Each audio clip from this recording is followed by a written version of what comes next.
Hello and welcome to the 5th episode of As Yet Unexplained. In this 6-part series, we will also be looking at the stories behind some of the most famous, mysterious tales of the strange, paranormal, and unexplained. Is it possible that a plethora of secret missions to the stars were launched by the Soviets just prior and during the space race? And what of the purported cosmonauts that were left floating in space when their missions failed? If you like what you hear, please consider liking, subscribing, or even writing a review on whatever platform you use to listen to podcasts. Lost Soviet Cosmonauts. To fully appreciate the events of the Judica-Cordiglia brothers, it is best to refresh our minds of some of the details and attitudes of the Union of Soviet Socialist Republics space program.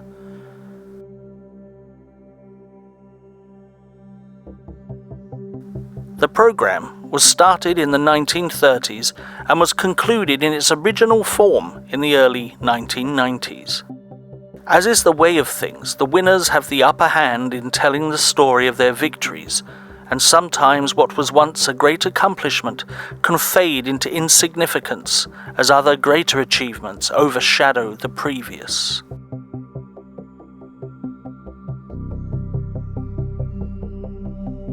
A brief history of the Soviet space program.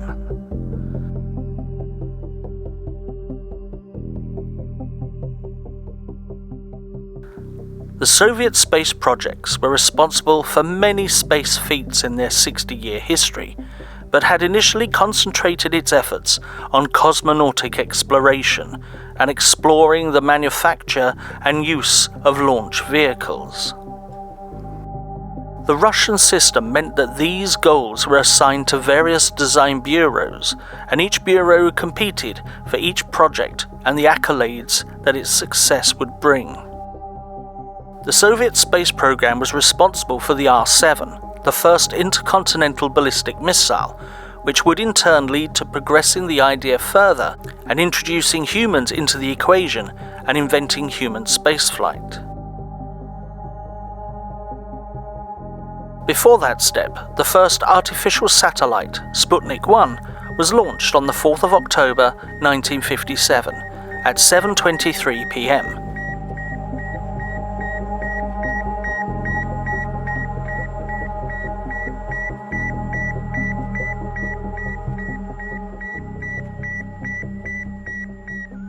This led to the start of the space race between the Soviet Union and the United States. On the 3rd of November 1957, Laika was the first animal to orbit our planet within Sputnik 2. A dog right out of the world's attention today.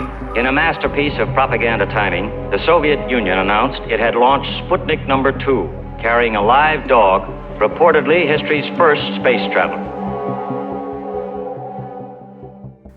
On the 13th of September 1959, Luna 2, after following a discrete path to the Moon, impacted the Moon's surface. The spacecraft was equipped with sodium gas so a cloud could be generated and the spacecraft's movement could be visually observed. Luna 3 was also launched in 1959 and was the first mission to take photographs of the far side of the Moon. The Soviet Union was to start secretly with their push towards manned spaceflight with the Vostok program, whereas the Americans commenced their first steps with their own Mercury program. The Mercury capsule project is the nation's manned orbital spaceflight program being conducted by the National Aeronautics and Space Administration. The project involves a continuing, broad research program. The Mercury capsule shape was determined from intense scientific and engineering investigations using a wide variety of technical equipments. Between May 1960 and March 1961, the Vostok program launched some pre-programmed missions which were designed to fully test the capabilities and endurances of the Vostok rocket. Of all these pre-mission flights, the most successful, and there were many failed flights, were the final 2 flights, which consisted of Korabel Sputnik 4 and Korabel Sputnik 5. These were complete successes. The 19 августа 1960 года. В этот день в Советском Союзе осуществлен успешный запуск второго космического корабля. This was the break that the Soviets were waiting for. They could now send a crewed capsule into space. Yuri Gagarin was selected to be the first person to fly a capsule in space.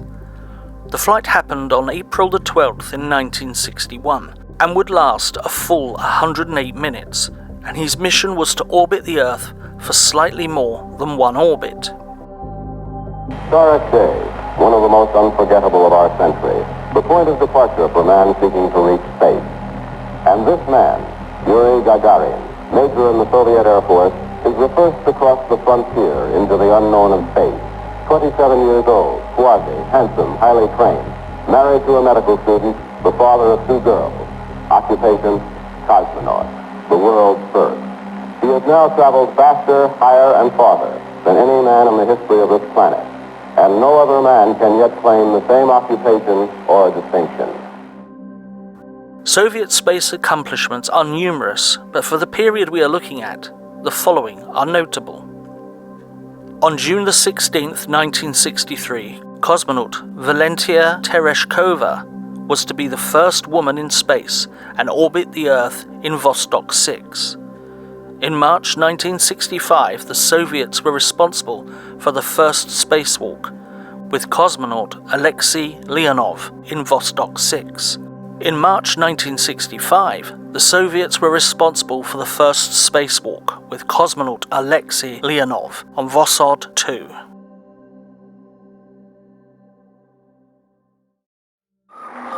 Well, I think the Russians are ahead of us, but there's no reason for panic because there's never any solution in panic. As tensions mounted between the two superpowers due to the space race and the Cold War, secrecy became a top priority with the Soviet space program, and their entire mission rosters were given classified status. No information got in or out unless it was approved, and all failures were swept under the carpet. Any failure would look terrible for the Soviet superpower, so they simply did not happen. Propaganda was an important tool during the Cold War, so announcements of mission outcomes were delayed until success was certain. It was not until the policy of glasnost during the 1980s was implemented by Mikhail Gorbachev that information regarding the space program was finally declassified. Ilyushin.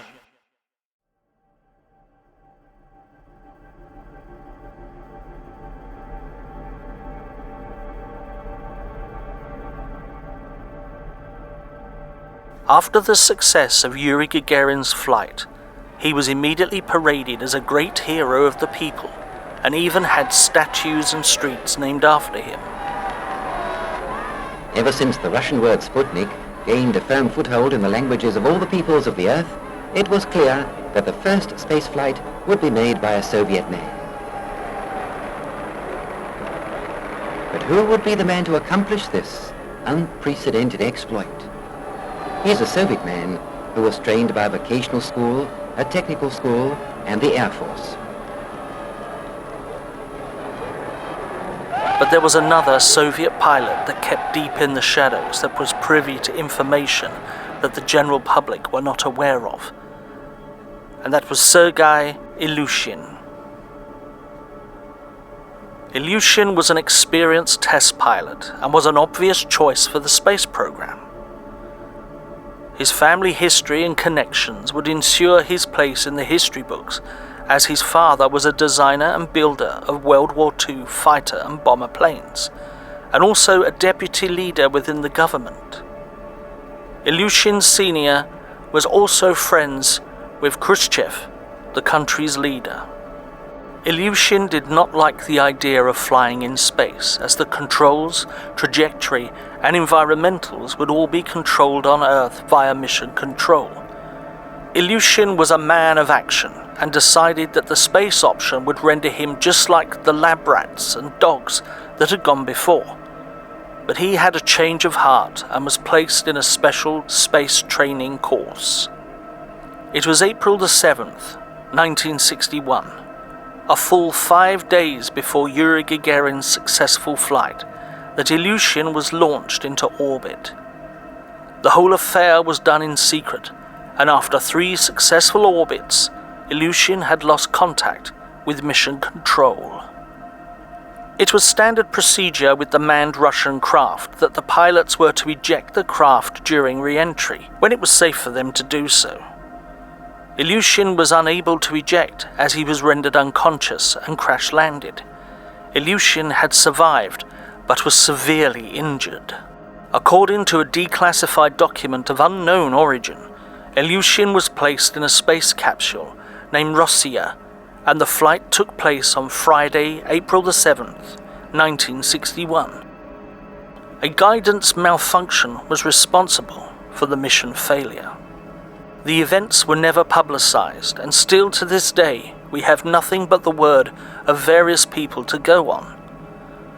Western reporters had learned of the events, but Russian authorities refused to respond to Western stories about Ilyushin's flight. It was even claimed by the Soviets that Ilyushin was in hospital in Moscow as the result of a car accident and not a failed flight. Ilyushin was later sent over to China for rehabilitation within a hospital for over a year. After this failure, it was decided that Gagarin was to be launched into orbit, and after his safe return back to planet Earth, the whole publicity machine began to roll out the success story. According to the editor of the Encyclopedia Astronautica, a reference website of comprehensive data concerning vehicles, technology, astronauts and flights, it is his opinion that the entire early history of the Soviet manned space program has been declassified, and we have piles of memoirs of cosmonauts, engineers, etc. who participated. We know who was in the original cosmonaut team, who never flew, who was dismissed, or who was killed in ground tests. Ilyushin is not one of them. Torre Bert.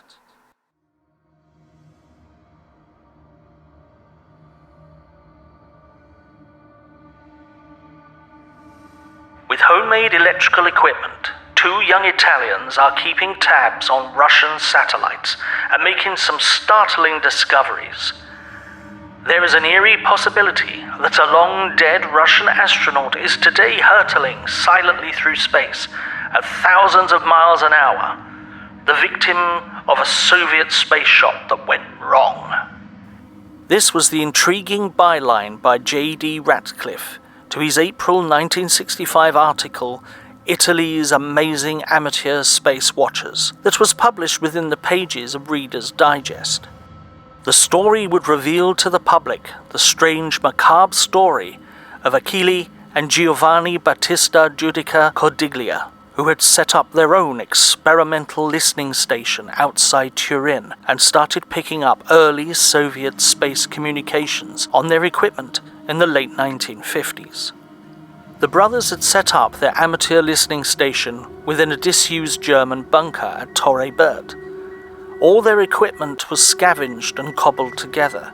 With these limited resources, the pair claimed that they were able to monitor transmissions from the Soviet Sputnik satellite, which was possible as signals from Sputnik meant for the Soviet mission control also ended up broadcasting across many frequencies. The pair also claimed to have picked up signals from Explorer 1, which was the first American satellite launched on the 31st of January 1958. This assembly, which is the actual payload for the satellite, contains both transmitters, the necessary circuits for the impact microphone, which will detect the collisions with meteorite particles, and a Geiger counter to measure cosmic ray intensity.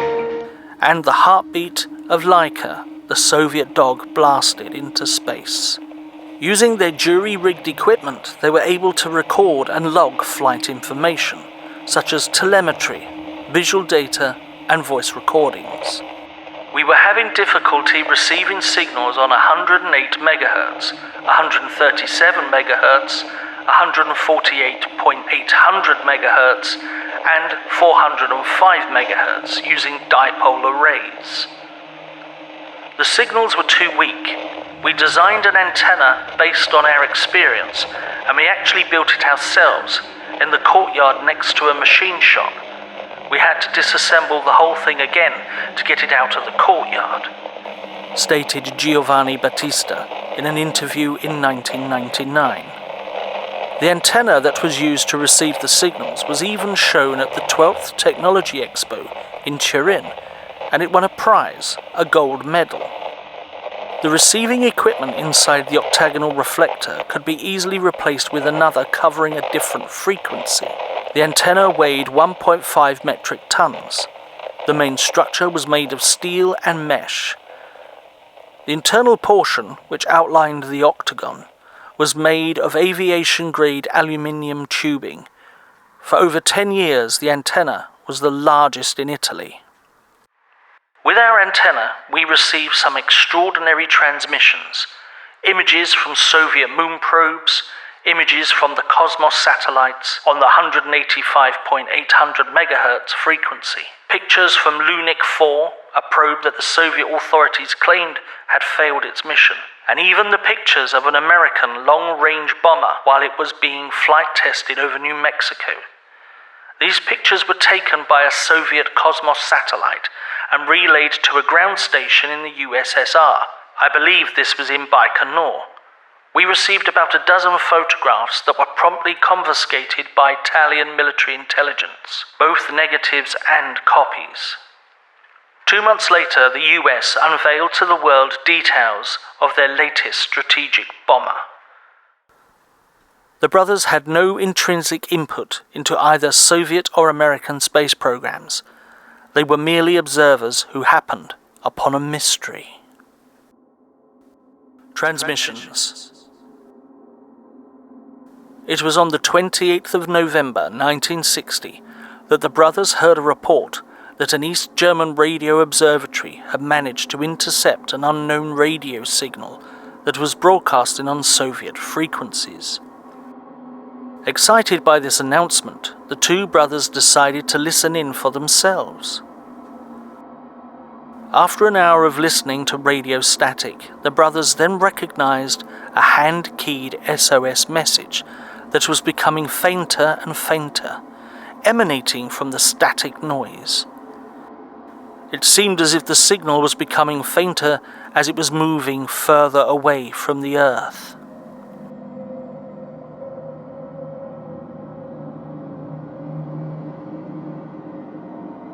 In an interview in March 1999, Giovanni Battista was asked whether the initial statement printed in the Reader's Digest article regarding the dead cosmonaut travelling through space was accurate.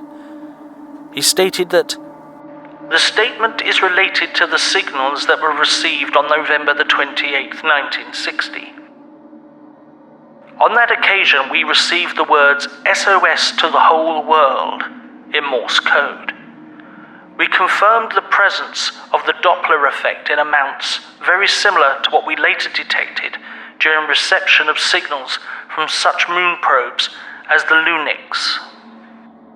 If what they heard was genuine and not a case of mistaken identity, then it could be possible that the signals could have been a manned Soviet space probe which had possibly suffered some sort of mechanical malfunction and was drifting further and further into the void of space.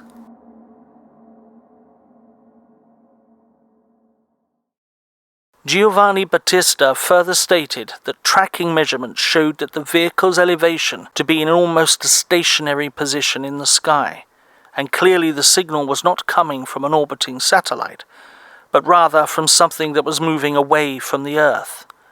The signal was very weak. The Morse code message, which may have been a recording, was heard by several witnesses.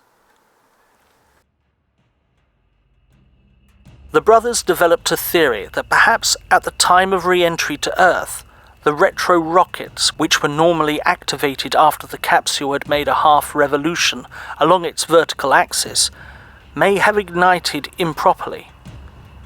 They surmise that the capsule may not have executed the altitude reversal at the time of retro rocket ignition, gaining speed in the process. Starting at a speed of about 8 kilometers per second, the spacecraft may have been pushed into a higher orbit, even reaching sufficient velocity to escape the Earth's gravitational pull. If my recollection is accurate, the escape velocity required to reach the Moon is about 11.2 kilometers per second. The Morse code message was broadcast in English. We believed it was a desperate plea for help, addressed perhaps to the Americans. After a while, the signal stopped. I remember that on December the 2nd, the Soviet authorities announced the launch of Sputnik 6 and almost immediately announced that it had been lost, stated Giovanni Battista. The story was picked up with interest by a Swiss-Italian radio station, and the brothers became the station's space experts. In total, the Giudica Cordiglia brothers have released 9 recordings over an observational period of 4 years. The aforementioned incident and subsequent tragedies formed the recorded collection. The brothers have generated a large amount of public interest with their alleged findings that has lasted for more than 50 years, despite there being many detailed rebuttals of the brothers' claims. It was in February 1961 that the brothers detected a signal and heard audio of what is now dubbed the Lost Cosmonaut. These communications were believed to be from a top-secret Soviet Union mission, and according to their cardiologist father, included the eerie sounds of a person in the middle of cardiac arrest, with the person's laboured breathing indicating suffocation. The Russian Federation subsequently made an official announcement 2 days later that an unmanned probe had failed to properly re-enter Earth's orbit. In April of 1961, the brothers also claimed that they had recorded a capsule orbiting the Earth 3 times before finally re-entering the Earth's atmosphere. This occurred days before Yuri Gagarin's historic flight. Could this have been the disputed flight of Ilyushin? The brothers would, on the 12th of April 1961, record and observe the first official manned orbit of planet Earth by Yuri Gagarin. In May 1961, the brothers yet again managed to pick up another secret Soviet transmission. This transmission was broadcast from an orbiting spacecraft as a cosmonaut makes an appeal for help whilst they are going out of control. October was to see the final recording of 1961, as a cosmonaut lost control of his spacecraft, which appears to veer off into the void of deep space.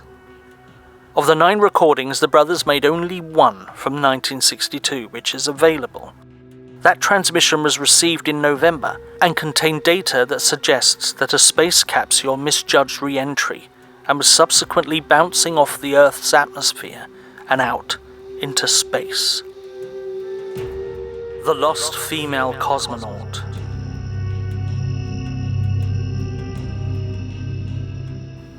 Perhaps one of the most chilling entries comes from November 1963. The recording purports to be of a female cosmonaut dying during a difficult re-entry. As can be heard, the voice starts off calm, and as the recording progresses, it becomes more frantic. It is assumed the transmission ends due to a failure during the re-entry process. What follows is a translation of the recording and the recording itself. Due to the archival nature of the audio, there has been some conjecture as to the preciseness of the translation, but this version is widely regarded as correct.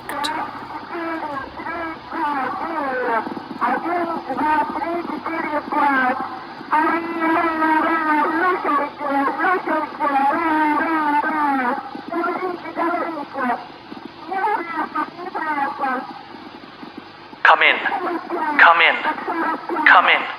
Listen. Come in. Talk to me. I am hot. I am hot. Come in. What? 45? What? 50? Yes. Yes, yes. Breathing. Oxygen. Oxygen. I am hot. This... Isn't this dangerous?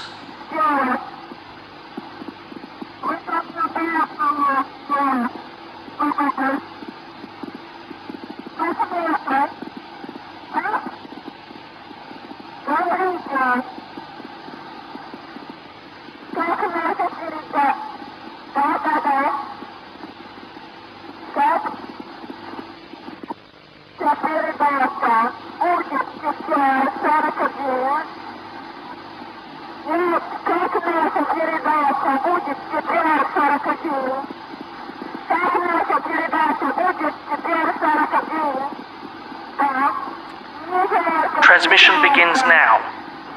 41.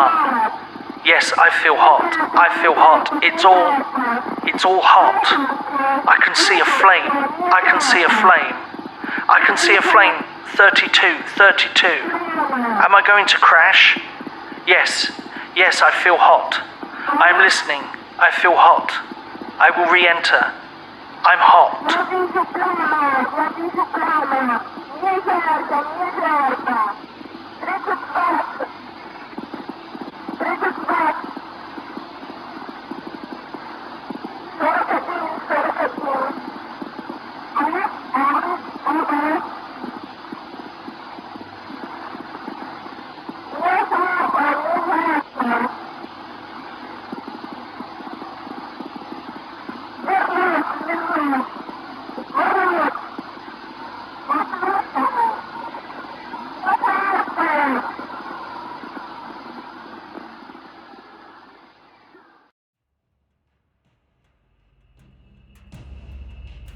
Giovanni Battista stated in an interview that we also picked up 2 male voices.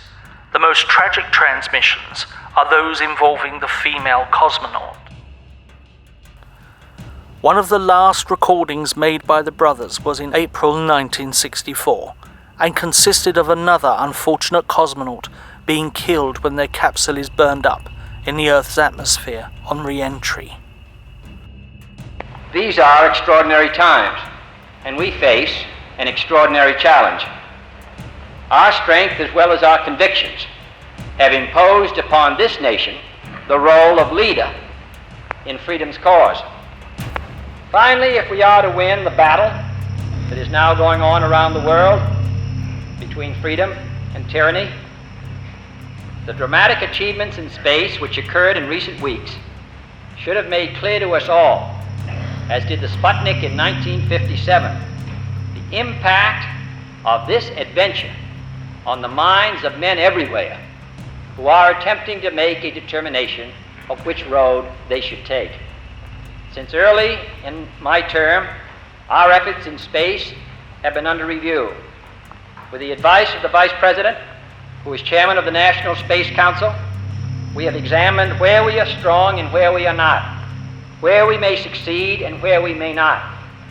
Now it is time to take longer strides, time for a great new American enterprise, time for this nation to take a clearly leading role in space achievement, which in many ways may hold the key to our future on Earth.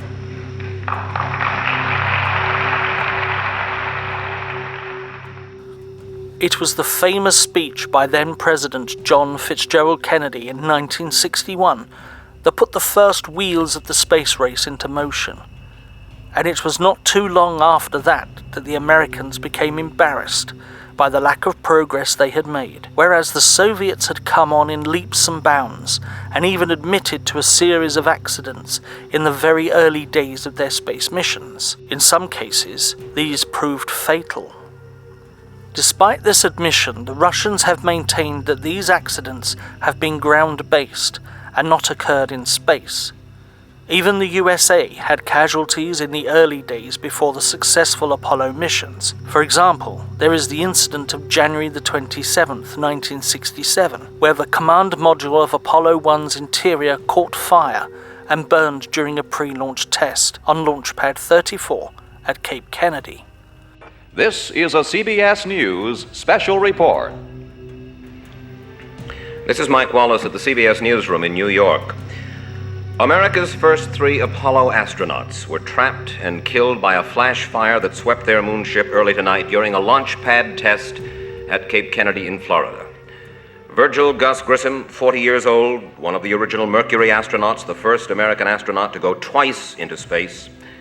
Edward White, 36 years old, the first American to walk in space.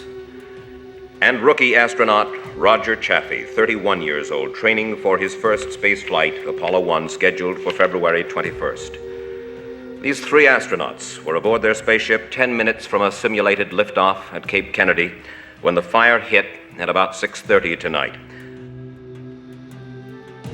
Astronauts Grissom, White, and Chaffee, who were inside the command module, were sadly asphyxiated and burned within.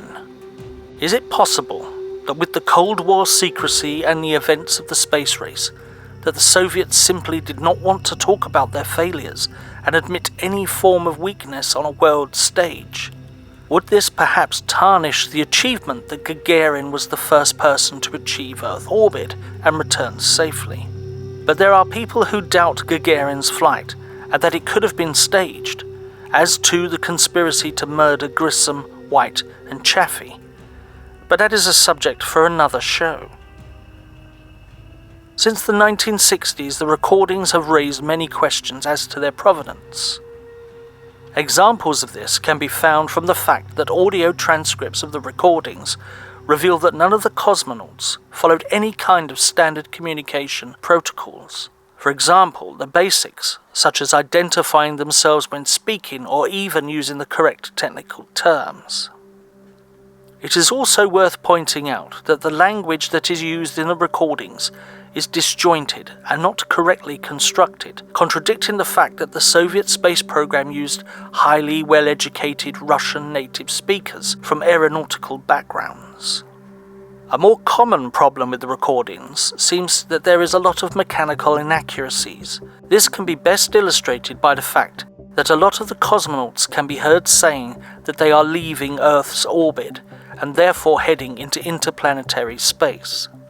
It is well known that manned Vostok 3KAs were not capable of reaching the required escape velocity due to the fact that their intrinsic design never contained the required secondary burn propulsion units. Propulsion units that were built powerful enough to leave the gravitational forces of the Earth's orbit did not begin to appear until the test firing of the RD-270 engine in 1969. And it was not until the N-1 moon rocket in 1974 that the Soviets built a spacecraft that was able to reach open space. It is not possible to veer off into deep space without assistance of a firing rocket engine capable of reaching escape velocity. After the Iron Curtain fell and a few carefully chosen pieces of secrecy were finally revealed to the world, diaries and memoirs of Soviet managers, cosmonauts, and engineers at the center of the space program were published.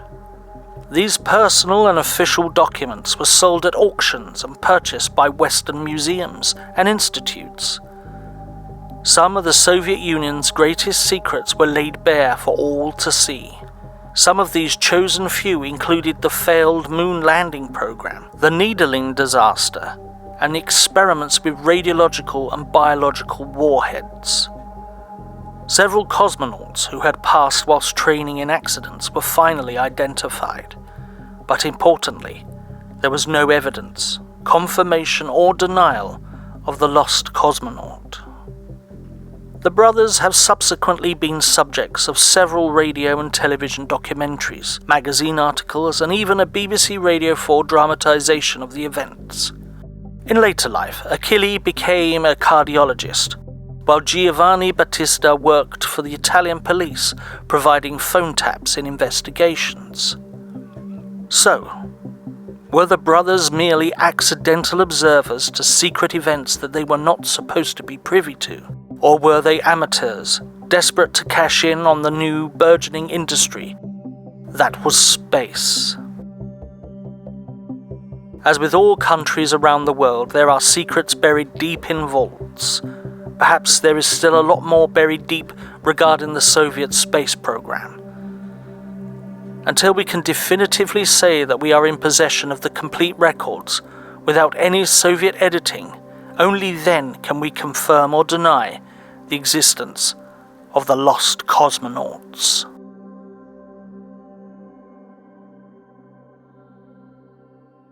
Links to our Facebook page and email address are in our bio and the show notes, so feel free to get in touch, tell us how we are doing, and even suggest future episodes that we can cover. Next week we will be looking at the hauntings and the unearthly goings-on at 50 Berkeley Square. Thanks for listening.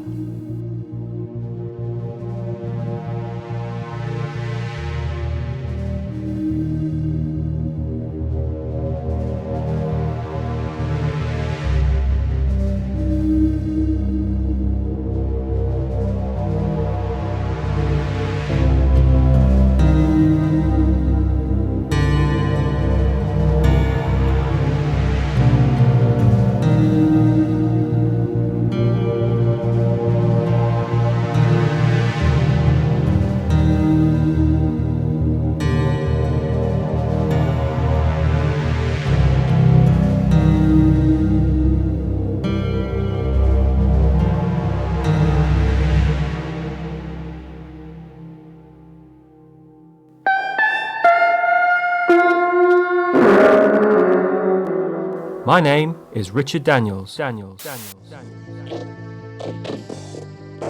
I am the archivist for the Occultaria of Albion.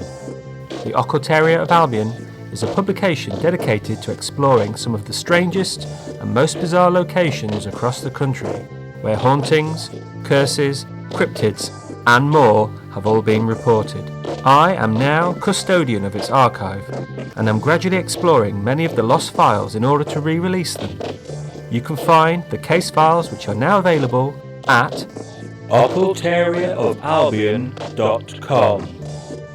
The Occultaria of Albion can also be found on YouTube and as a podcast. Go deeper and join the fan club for exclusive content. Go to patreon.com/occultaria. Remain vigilant, and remember, the wolves of weird are loose.